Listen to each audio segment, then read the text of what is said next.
YouTube వ్యూయర్స్ను మా ఆధ్యాత్మిక channel సాదరంగా ఆహ్వానిస్తోంది. శివానందలహరి. ఈనాటి శివానందలహరి నాలంవా పరమోపకారకమిదం అన్న 31వ శ్లోకంతో ప్రారంభమవుతోంది. నాలంవా పరమోపకారకమిదం త్వేకం పశూనాం పతే పశ్యన్ కుక్షిగతాన్ చరాచరగణాన్ బాహ్యస్థితాన్ రక్షితుం సర్వామర్చపలాయనౌషధం అతిజ్వాలాకరం భీకరం నిక్షిప్తం గరళం గలేన గిలితం నోద్గీర్ణం ఏవ త్వయా.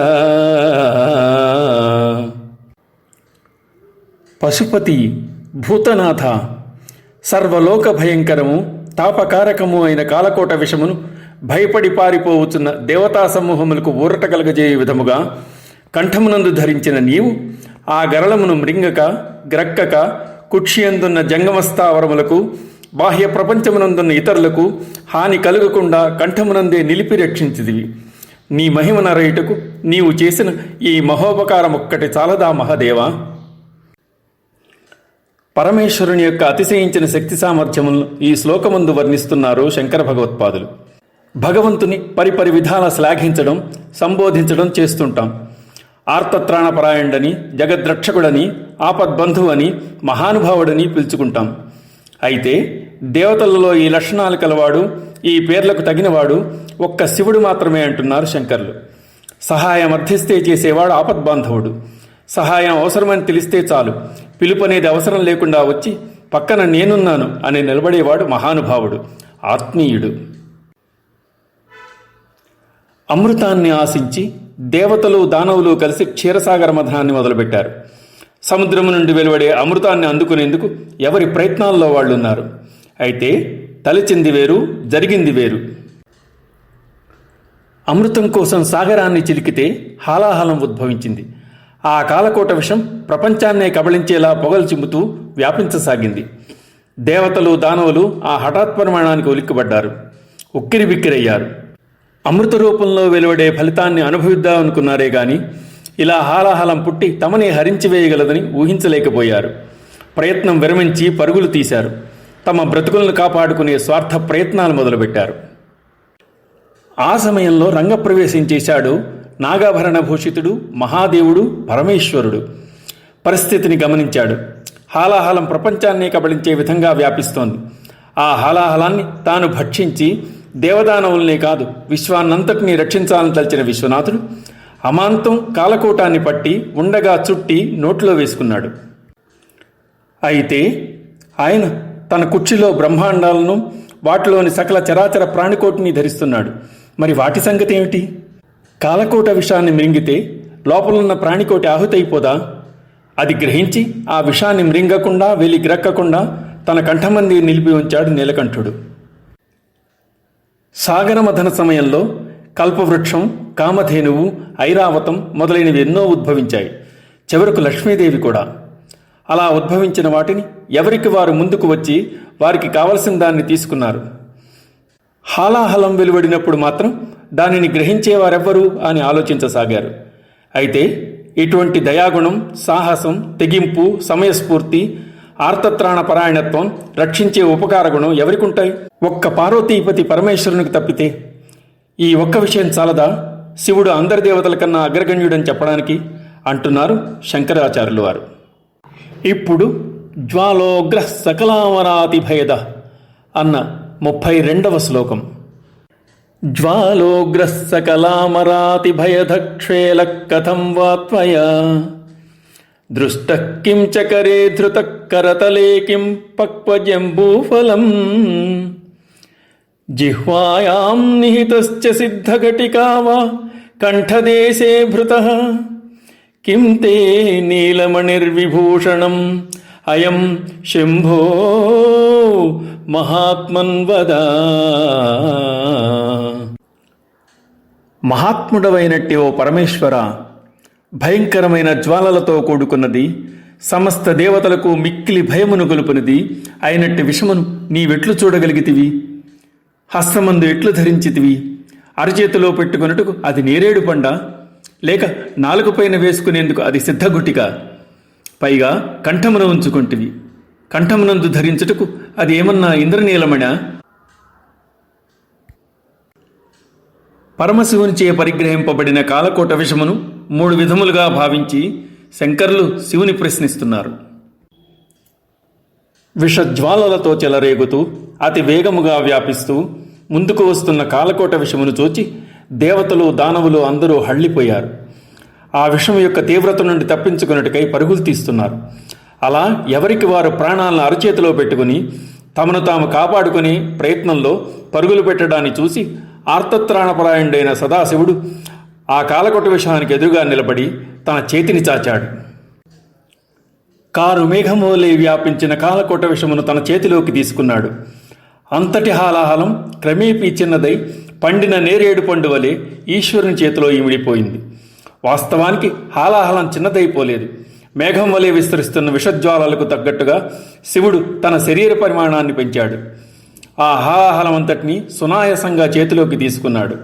అలా తీసుకున్న హాలాహలం చివరకు శివుని అరచేతిలో చిన్న నేరేడు పండు వలె చూచేవారికి చేతికి పెట్టుకున్న చుక్క వలె తోచింది. అనంతరం హాలాహలాన్ని ఈశ్వరుడు అవలీలగా నోట్లో వేసుకున్నాడు.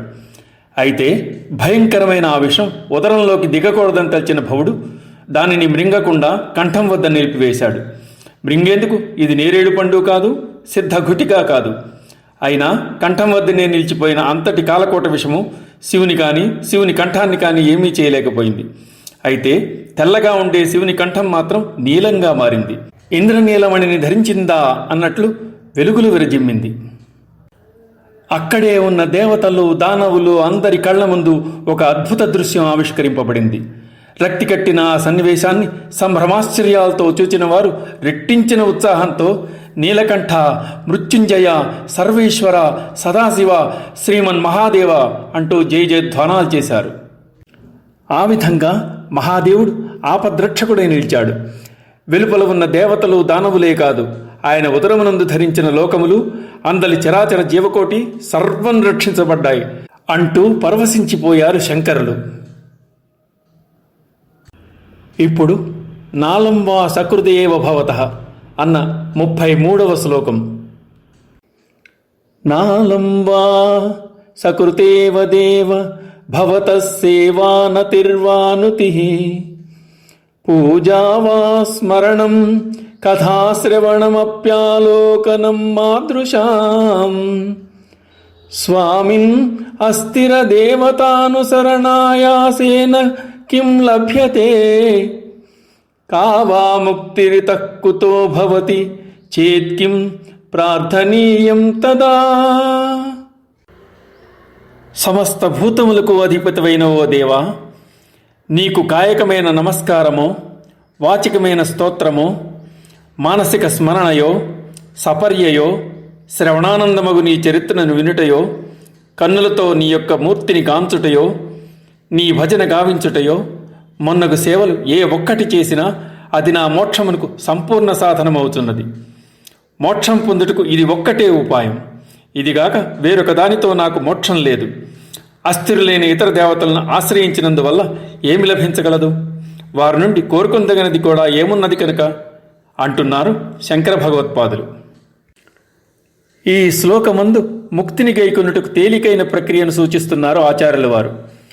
వక్ష్యమాణ సాధనములైన నతియో, నుతియో, పూజయో, స్మరణమో, కథలు వినుటో, మూర్తిని దర్శించుటో అన్నీ కాకున్నా వీటిలో ఏ ఒక్కటైనా చాలదా మానవ జన్మమును మోక్షమందుటకు?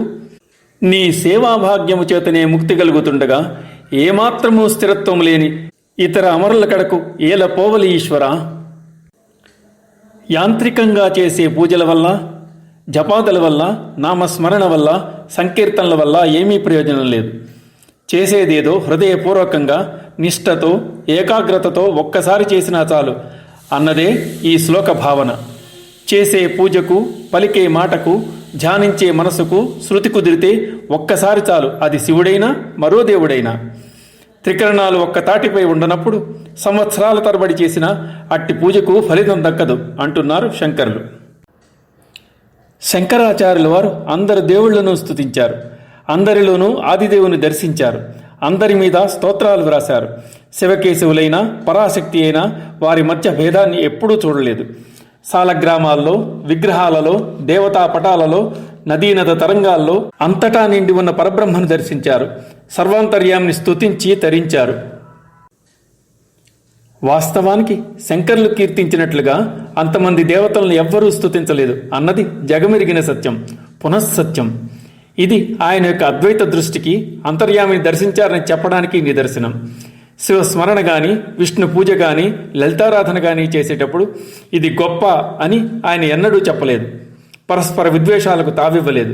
అయితే ఏ దేవత మీద స్తోత్రం రాస్తున్నప్పుడు ఆ దేవతకు ప్రాముఖ్యం ఇచ్చారు. అందుకు కారణం అందరిలోనూ ఉన్నది ఒక్కరే అన్న అభేద భావన. సౌందర్యలహరిలో అమ్మవారిని, విష్ణు సహస్రంలో నారాయణ్ణి, శివ సహస్రంలో పరమశివుని ప్రశంసించి చెప్పడం అందరిలోనూ ఉన్నది ఒక్కరే కనుక అది సందర్భోచితం కూడా.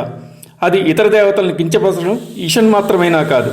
పురాణాలను రూపకల్పన చేసిన వ్యాస మహర్షి కూడా ఇదే సూత్రాన్ని పాటించారు. తరువాత కిం బ్రూమస్తవ సాహసం పశుపతే అన్న 34వ శ్లోకం.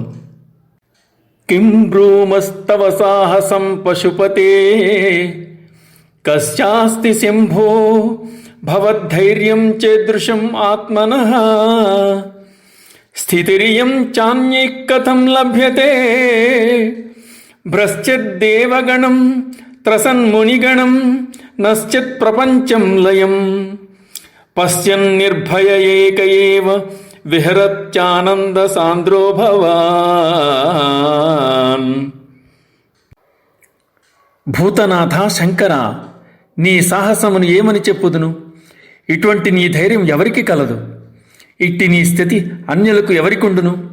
పడిపోవుచున్న దేవతాగణమును, భయకంపితులకుచున్న మునిగణమును, ప్రళయమునందు నశించుచున్న దృశ్యమాన ప్రపంచమును చూచుచూ కూడా నిర్భయుడవై ఒక్కడివే పరమానంద పరిపూర్ణుడివై విహరించుచున్నావు కదా. అనన్య దుర్లభమైన పరమశివుని పద్ధతిని శంకరులు ఈ శ్లోకమందు వివరిస్తున్నారు. మహాప్రళయంలో దేవతలందరూ పరుగులు తీస్తున్నారు, పతనమైపోతున్నారు. ముని సమూహాలు భయభ్రాంతులవుతున్నారు. కనబడుతున్న ప్రపంచం యావత్తూ నశించిపోతోంది. ఇటువంటి మహావిపత్కర సమయంలో కూడా ఏమాత్రం భయం లేకుండా నిర్భయుడై నిలిచినవాడు శివుడొక్కడే. పరమశివుడు నిర్వికారి, స్థితప్రజ్ఞుడు. తాను అందరిలోనూ ఉన్నాడు, అందరూ తనలో ఉన్నారు కనుక భయం ఎక్కడిది? తనకంటే ఇతరమైంది ఏమీ లేదని అంటున్నాడు. ప్రపంచాన్ని, లోకాలను తన కడుపున పెట్టుకుని కాపాడుతున్నవాడు కనుక ప్రపంచమంతా తనలోనే ఉంది కదా అన్న ధీమా అయింది. ప్రళయంలో దృశ్య జగత్తు యావత్తు అదృశ్యమై పరమాత్మ కుక్షందు భద్రపరచబడి తిరిగి క్రమబద్ధంగా విశ్వంలో ప్రవేశపెట్టబడుతోంది. జీవరాశులన్నీ పునరుత్పత్తి గావించబడుతున్నాయి. కల్పాంతంలో పరమేశ్వరుడు సర్వలోకాలను సంహరిస్తాడు. జగత్తంతా పరమాత్మయందు లయమైపోతుంది. అన్నీ దేని యందు లయమయ్యాయో అది మాత్రం మిగిలి ఉంటుంది. ఉపాధులకు తప్ప ఆత్మకు ప్రళయం లేదు. ఆయన ఆత్మస్వరూపుడు. నశించేవి నశించుతూ ఉంటాయి. ఆత్మకు నాశనం లేదు. అందువల్ల శివుడు ప్రళయం వచ్చినా సాక్షిభూతుడిగా ఉంటున్నాడు. ఆయన ఆనందంగానే ఉంటాడు, ఆందోళన చెందడు. అది ఆయన సాహసం. నిర్వికార నిస్సంగత్వంతో ఉండగలిగేది శివుడు మాత్రమే అంటున్నారు శంకర భగవత్పాదులు. యోగక్షేమధురంధరస్య సకల శ్రేయఃప్రదోద్యోగినో దృష్టాదృష్టమతోపదేశకృతినో బాహ్యాంతరవ్యాపినః సర్వజ్ఞస్య దయాకరస్య భవతః కిం వేదితవ్యం మయా శంభో త్వం పరమాంతరంగ ఇతి మే చిత్తే స్మరామ్యన్వహం. శంకర, యోగక్షేమం వహామ్యహం. దుర్లభమైన దాన్ని లభింపచేయుటయందు, లభించిన దాన్ని కాపాడుటయందు భారం వహించిన నీవు ఎల్ల శుభములను కలుగుచేయుటే లక్ష్యముగా కలిగి ఉన్నావు. ఇహ పరలోక సాధనములైన ఉపాయములు ఉపదేశించు నీవు సర్వత్రా వ్యాపించి ఉన్నావు. సర్వజ్ఞత్వము, దయాళుత్వము మొదలైన గుణములతో పారుతున్న నీ గురించి నేను తెలుసుకునవలసింది ఏముంది? ప్రభో, నీవు నాకు మిక్కిలి ఆప్తుడవని ప్రతిదినము మనసునందు తలుచుతున్నాను. పరమశివుని గుణగణములను తెలిపిన శంకరులు ఇక ఈశ్వరుని పరమాప్త తత్వమును స్మరించగలనని తెలియజేస్తున్నారు. ప్రళయ సమయంలో శివుడు నిర్వికారుడుగా నిస్సంగత్వంతో ఉంటాడని క్రిందటి శ్లోకంలో తెలియజేశారు. నిస్సంగత్వం అంటే బాధ్యతలను విస్మరించడంగా భావించరాదని, సజ్జనుల యొక్క ఆశ్రితుల యొక్క యోగక్షేమాలను కాలానుగుణంగా కనిపెట్టుకుని ఉండడమే అని తెలియజేస్తున్నారు శంకరులు. పరమేశ్వరుడు యోగక్షేమ ధురంధరుడు. భక్తుల యొక్క ఆశ్రితుల యొక్క యోగక్షేమముల బాధ్యతను తానే వహిస్తున్నాడు. ఇక యోగక్షేమ ధురంధరస్య అన్న 35వ శ్లోకం.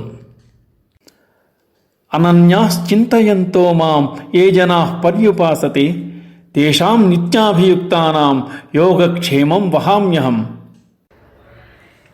భగవద్గీతలో 9వ అధ్యాయంలో కృష్ణ పరమాత్మ కూడా యోగక్షేమం వహామ్యహం అన్నాడు. యోగం అనగా కావలసిన పదార్థమును వసుకుట, అలా ప్రాప్తించిన దాన్ని రక్షించుట క్షేమం అని చెప్పబడింది. నన్నే నిరంతర భక్తితో చింతన చేయుచు నిష్కామభావంతో సేవించు వారి యోగక్షేమములను నేనే వహించదను అన్నాడు పరమాత్మ. భగవంతుడు తప్ప అన్య విషయములందు ఆసక్తి లేని వారు మాత్రమే అందుకు అర్హులు. యుద్ధంలో రథం యొక్క పగ్గాలు కృష్ణునికి అప్పగించిన అర్జునుడు ఈ కోవకు చెందినవాడే.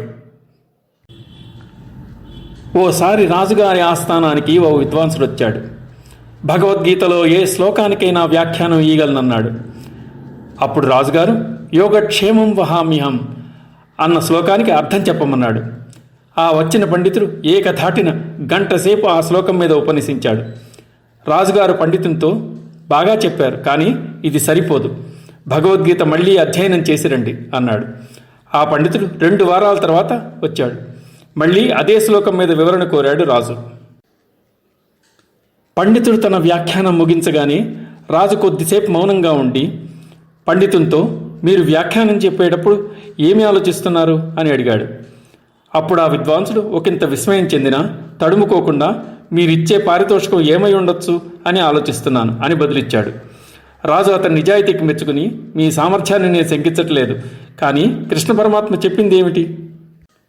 ఎవరు నిష్కామ భావనతో అనన్య భక్తితో నన్ను సేవించెదరో అట్టి వారి యోగక్షేమ బాధ్యతను నేనే వహిస్తానని కదా. అయితే మీ దృష్టి పరమాత్మ మీద కాక వచ్చే బహుమానం మీద ఉంది.